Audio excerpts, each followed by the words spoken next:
In this video, we're going to talk about shaking a minnow, which is a great technique that I use quite a bit. And there's a lot of great baits on the market, and there's a lot of different baits I use. But one of the most popular ones is the Deps, the Sakamata Shad. And they're not always easy to find. A lot of times they're out of stock. They're hard to get. And I wanted to take a look at the copycat, the Zoom Winged Fluke, and compare the two to see if I thought that one was more superior or if this would work in a pinch. And so we're going to go on the water. I'm going to walk you through a few fish catches, and then we're going to come back here in the studio and talk about my thoughts on the Winged Fluke, as well as some of the different ways that I fish these types of baits.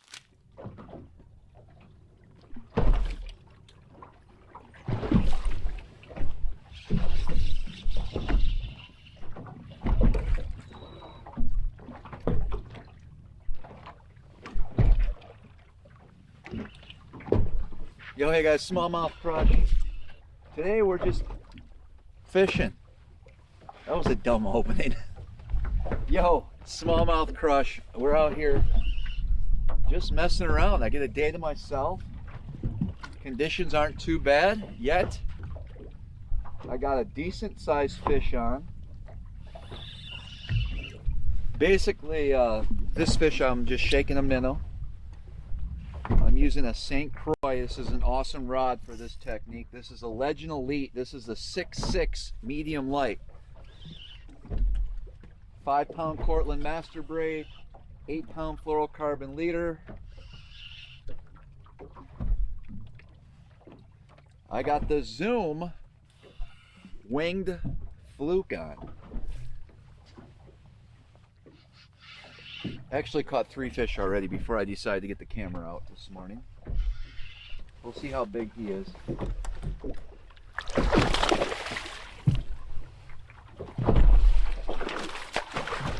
He's all right.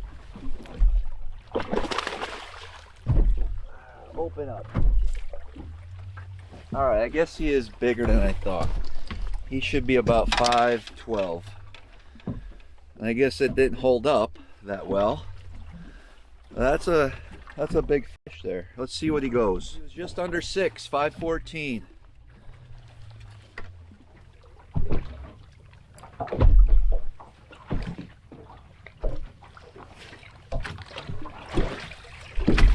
That guy's shooting up for it.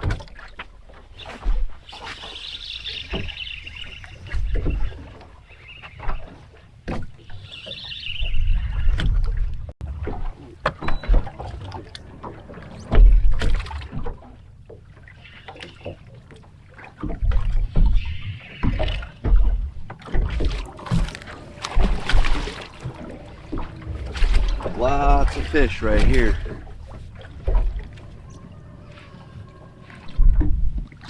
Not big, but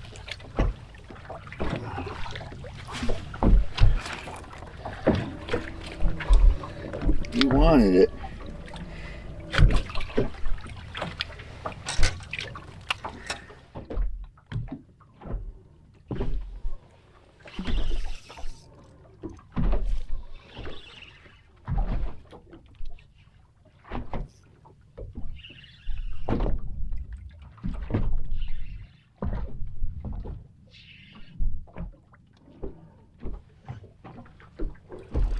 Got ourselves another one.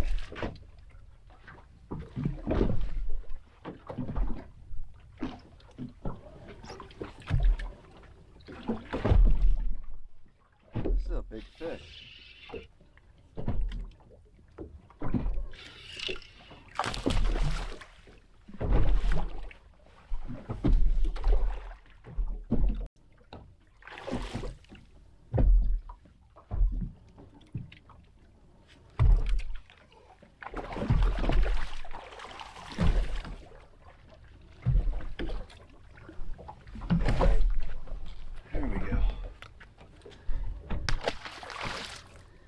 So the Winged Fluke is a little less expensive than some of the Japan versions.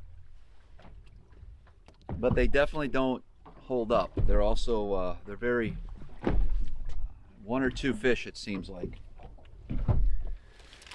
Problem is I only brought one bag with me. So this is the 5-inch Tennessee shad. I'm gonna have links in the description below. If you guys want to purchase these, you can click that right now. It's got my vote. It definitely has my vote.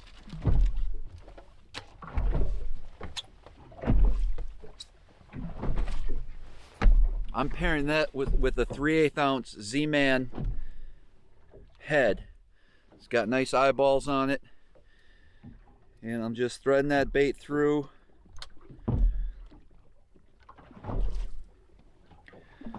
Trying to keep it perfectly straight. And there you go. That's it right there. So that particular day, they were definitely biting that bait. I actually caught a few fish, quite a few fish that day. I did a lot of different things. I did a lot of drop shotting. I did some football heads and just a variety of baits. So I always have some sort of minnow ready to throw out there on the deck. And I kind of judge based on how the fish are positioned as well as the conditions. So let me walk you through. Ideal conditions would be fairly calm, and I like to use a smaller head, the smallest one I can get away with. But a lot of times, because I am fishing this in a lot deeper water, that 20, 30, 40 foot range, a 1/4 ounce in my mind is somewhat small to do that. 1/4, and then a 3/8 being the heavier version, which does work. So in this video, those were all on the 3/8, and they were on the 5-inch winged fluke right here. I'll talk about some of the heads. Forward-facing sonar head that I use quite a bit, and I have 3 different sizes here: 3/16 ounce, a 1/4 ounce, and then an 1/8 ounce. An 1/8 ounce is something you would throw if it's really dead calm and you just want a more finesse presentation, or if you're in some shallower water. That works well too. So you want to pick up a variety of heads. I like anything in bait fish or just a lead color. I really try to keep my baits in that bait fish color as well. I really like Tennessee shad. I use another good color, but Tennessee shad just seems to match up with what I'm trying to accomplish out there, and it does work pretty good for me. I broke one off earlier today, and so I'm just going to rig that up. I'm almost out of the Z-Man. I got 2 left. I'm going to put the 3/8 on because I do like it in current as well, and when I'm fishing deep or if there's big waves, because there's a lot that goes into being able to shake a minnow properly. For a knot, you can use a Palomar or you can use a loop knot. I use a loop knot a lot. I like a loop knot. I'm not sure how to explain it, but I put a little loop in the line. You can Google this knot. It's pretty simple. Put it through the eye of the jig. If I can fit it in. There we go. Then I put this tag end back through the loop. So now I have a little loop, and then I'm going to wrap it around the line, maybe 4 or 5 times, I think. I don't really know. And I take that tag end and I put it right, where'd that loop go? The loop cinched. The loop got cinchy. Wet and pull down. There. Now it's just a little loop knot. I think maybe it hangs better. All right, so I sort of showed how to rig this on the video. I use a 4-inch and a 5-inch. I always have a 4-inch on the deck. I always have a 5-inch on the deck. I don't know why. They both work. They really do. This particular video, I was using the 5-inch the whole time. And so I just thread that on, try to get it even, and that is it right there. I should also mention that Great Lakes Finesse makes some really good heads for shaking a minnow as well. It's called the Hanging Head. This is in white shad, and this is the 3/16 ounce. This pairs really well. I like that when I'm using the hover minnow. It does pair well with other types of minnow baits as well. But that is an option. And like I said in the video, I'll have links to all the different types of jig heads and baits that I like to use on a regular basis, and that'll be through Tackle Warehouse. And there's also a main link to Tackle Warehouse. If you do purchase any tackle and you use that link, it really does help out the channel, and so I appreciate that. If you could let me know in the comments if you do use those links and find that beneficial. All right, so getting back to the setup here. I'm kind of all over the place today. I use a 3000 Vanford. I do like the Cortland Master Braid. I do like yellow, the Bright Chartreuse line, whatever color you want to call it, for this technique. Really, I love the High Vis yellow. 5 pounds, so it's 5 pound braid. And then I use an 8 pound fluorocarbon leader. I mean, I'm sure you could use a 6, whatever you're comfortable with. And then, as we discussed in the video, this Legend Elite, this is their medium light 6.6. And I really like that because it just helps me when I'm shaking that and trying to move that bait properly. Just have a shorter rod than I normally like to use. Normally, I'm like a 7-foot, 7.2 type of guy when it comes to my rods, but the 6.6 works great for that particular technique. And the rod is really, really sensitive, which is one of the most important things, is getting the right setup and having a sensitive rod. So whatever rod you're comfortable with, that's just the one I use for this particular technique. All right, let's talk about where to shake a minnow. Pretty much anywhere fish live, you can shake a minnow. But for me specifically, because I'm fishing up here on the Great Lakes, I'm fishing a lot of offshore structures. So it could be rock piles, could be a boulder, could be a cluster of rocks, could be a transition, a vein of rocks, sand, whatever they're on that particular day. And obviously having forward-facing sonar is going to help you. I like to shoot my forward-facing sonar at 100 feet when I'm doing this, and I'm really just looking. I'm just moving the sonar, the transducer, all over the place until I locate a fish to cast to. And a lot of times it's going to help to go into the wind. So it's really nice when you don't have a lot of wind and you can maneuver easily. But if you're trying to fish going with the wind or sideways, sometimes the angle of your cast, or you'll drift up on those fish too quickly. So as much as I can, I like to get that trolling motor in the boat facing the wind and just kind of creep along at whatever speed I need to and just look. Sometimes you're going to be up suspended 10 feet down over 30. Those are fish that are going to probably bite fairly quickly. Sometimes you're going to come across a boulder or a piece of rock down there, and there might be one or two or maybe a dozen just sitting on that rock. That would be a good technique to try. And here's how I do it. So if I see a fish out at, say, 50 feet, I'm in 30, and let's say he's close to the bottom, within 5 feet. So I'm in 30 feet of water. That fish is 50. I'm going to present my bait. I'm going to probably make a cast to about 70. And then I'm just going to let it free fall to the depth I want it. And then I'm just going to keep that rod tip up. Let's see if we can demonstrate it with these short ceilings here. Rod tip up. And I'm just slowly reeling. And I'm just kind of shaking that bait perfectly straight and moving that bait through the water column.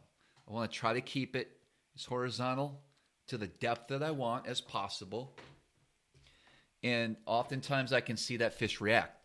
Some days they're going to just see that bait, and as soon as it gets within 10 feet of the surface, they're going to come right up to it. That's the most exciting way to catch them, because you know they're going to just commit and crush that. And you're just waiting for that little tick, and then you just kind of reel and lift into them. Nothing crazy, no crazy hook sets. The other times they're going to come up and they're going to track it for a little bit, and sometimes another one will come up, and then when you have competition, that always helps. And then there's going to be times that fish is going to come up and not do anything, and it's going to get really frustrating. Sometimes, some days, you're going to throw to 10 fish and you're only going to get one to bite. Some days you're going to throw to 10 fish and get all 10 to bite. So it really depends on the mood, and it is a fun way to fish, but it's also very frustrating. When that happens, when they're just not turned on by that, I'll resort to some other techniques to try to catch those fish, which normally does work. But it can definitely be frustrating. It's a lot of fun. It does take practice keeping that bait on the sonar. I need to see it on my graphs the whole time to see how these fish are reacting to it. You can also do a straight retrieve with it. That also works. I've even killed it and dead sticked it right on the bottom out of frustration when fish just weren't eating it. And I've picked up some fish doing that, but that's rare. Oftentimes when you get that bait, if this hand's the fish, this is the bait. When you get that bait below the fish, for some reason they just lose interest. You got to keep it above their head, and you can also pull it away from that fish. But there's a fine line between pulling away too quick or pulling away to grab their attention and try to make that fish bite. And so that's just going to come with experience. That's the two biggest things you got to understand is keeping that bait above the fish and then figuring out the type of retrieve that is working best for that day. Now, as far as these two types of the Deps and the Zoom, it's basically a straight copy. In fact, I'm going to pull the Zoom out here, and I'm going to pull a Deps out. Here they are, side by side. This one here is the Deps. This is the Zoom. The Deps is much softer, okay? This definitely feels like Zoom plastic, but it is also softer than some of the other Zoom plastics that I've used. As we saw in the video, this one tears, so does this one. Sometimes these baits are only good for one fish. These are pretty expensive, and these are expensive as well, but a little less expensive, if you will. I'm happy with both. If it was a tournament, I would probably still use the Deps, but I understand that there's going to be times when I'm going to be running low, and I'll definitely use these. And I really don't mind. I think both are good baits. What makes this a little unique is these wings, right? It's all about the rolling action of that bait coming through the water. And you can do that with a lot of different baits on the market. It doesn't have to have a winged part coming out of it to work. I've caught them on everything. I got a box full of different baits that I use. The juggle. What else we got? The Yum forward-facing sonar minnow is another great bait to do. A drop minnow from Great Lakes Finesse, besides the hover minnow. Z-Man, the streaks will work. So whatever you're comfortable with or take a liking to, they all work. They really do. They all work. It's just that these have become extremely popular, sought after, because they are maybe the most consistent bait, perhaps. I'm not quite sure, but they do work. Now, I do put a little bit of Procure, either smelt or alewife scent on these. It may or may not help, but if it was in a tournament setting, I certainly would do that. All right, I know this was a quick video. I'm just giving you my 2 cents for what it's worth on these particular winged baits. There was some discussion that I read online with the quality of the Zoom, you know, the baits being bent and stuff in the packages. So I was a little nervous about that. I did not notice it. All the baits that I've used so far that have taken out the packages, they all seem to be okay. So they're not bent or anything like that. Again, the Deps, rarely are they available. I probably bought a few of these packs this past winter on eBay, and I know I've spent probably double of what you would pay on you know, in a retail store or on an online retail store. But it is what it is. It does work. It's a technique. I always have one rigged and ready to go for any type of situation. And again, it just takes some practice. It takes a little bit of skill, and it takes a little bit of getting used to. But it will catch fish. I promise that. Not only smallmouth, but of course largemouth, spotted bass. All over the country, guys are doing this, and it is putting some fish in the boat. Hope you guys enjoyed the video. Check the links in the description below if you're interested in purchasing any of these. Please follow the channel. We go live every Monday night with my co-host, Epic Eric. We're going to have a few more videos coming up. I'm not sure what rotation this video will get in, but we're approaching fall here. And the bite's been really good. I just got done fishing a tournament this past weekend. I was very committed to a certain, how do I put this? I was fishing deep, and I was fishing very precise spots. And the fish just weren't set up on there in all the areas, and we went through a lot of gas. We ran around. We had 24 lousy pounds on the first day and 23 on the second day, and we didn't even cash a check. So it was a tough tournament. We didn't get any big bites. We caught a lot of fish. It was a fun day of fishing. Tom and I, we probably caught over 100 fish, and I would say 60% were 4 pounds or better, but they were all 4 to 4.8 is what they were. We got so sick and tired of calling and balance beaming, and we were just eyeballing and we're just waiting for a 5.5 or 6 pounder to come along, and it never happened. A lot of those fish were shallow, and I think that was the pattern this past 2 days out on the lake where guys were targeting shallow fish. We had great weather, high sun, low wind, so it makes sense. I just didn't go shallow until later in the day. And then when we did find them shallow, all we could find were 4.5 pounders. And it was just, we were just hoping that a big one would come by. So we're going to hopefully have that video come out soon, if it hasn't already. That's all I got. So thanks for watching, guys. And as always, until next time, we'll see you on the water.